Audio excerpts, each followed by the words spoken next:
Hello, my name is Michelle and I work for Youth Services Bureau. This is part 4 of a 4-part series on Have That Talk.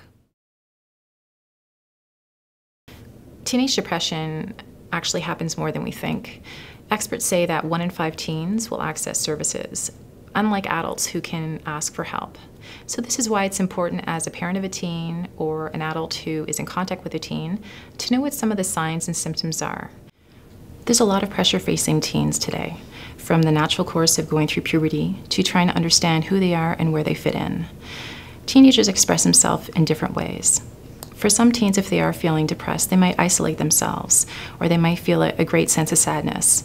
Yes, those are symptoms of depression, but there are also signs to be aware of. Increase in irritability, aggression, and even rage. Loss of interest from the things they used to enjoy. Problems at school. Low self-esteem. Tearfulness or frequent crying. Withdrawal from friends and family. Changes in eating and sleeping habits. Restlessness and agitation. There can also be a lack of enthusiasm. Tired, lack of energy, difficulty concentrating, reckless behavior. Just as there are as many myths about teenage depression, there are as many about teenage suicide. Such as, if you talk about teen suicide, you're planting this seed for teen suicide. That's not the case. In fact, the more you talk to your teen and you keep the lines of communication open and you're able to share your concerns, the less chances that your youth is going to feel isolated and withdraw themselves. Some signs might be openly talking about death or dying. It could be writing about death or dying, feeling like they have nothing to look forward to in their future, feeling like their future is bleak. There is an increase in weapons, or there's an increase of interest in weapons. There are also other subtle signs that are very similar to depression, such as serious mood changes, where a teen can go from feeling friendly or being friendly to being highly aggressive. If you think that your teen is at immediate risk of suicide, then call 911. There's actually 4 easy steps to do, using the acronym TALK. T, which is talk, offers support. Talk to your teen. Keep the lines of communication open, being able to share your concerns with your teen. A, for asking questions.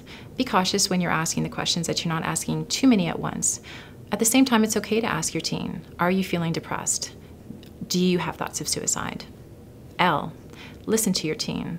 Listen to them in a non-judgmental way. What they're feeling may not seem serious to you, but for them, it can be really serious. K, keep at it. Try and try again. If you're finding that your teen isn't answering you right away or giving you the answers that you need, continue to ask the questions. Gather resources. Stay connected. Youth Services Bureau offers a variety of mental health services in both English and in French. There's our crisis line, which is a 24-hour, 7-day-a-week phone line. There is our youth mental health walk-in clinic, and that's for individuals who may not necessarily need long-term but need immediate sessions. We also have our intake department, which meets with families for more specialized service. So if they're looking for family counseling, they would connect with our intake department. Supporting your teen through depression can be a very bumpy process. At the same time, it's important to be able to celebrate those successes. If your teen is talking, that's a success. If you're still resilient, that's a success. So to be able to highlight those successes and to pay attention to them. Just as it's important for teens to have someone to talk to, it's equally important for parents to have someone that they can talk to. This could be reaching out to a friend, it could be reaching out to a neighbor, it could be reaching out to a colleague, one where you can talk about how stressful it is or how worried you are. Being a parent of a teen can also carry a sense of guilt. It's important for self-care to be able to share what it is that you're feeling. That's really going to be what's going to keep you going for the next day, to be able to support your teen the way that you want to.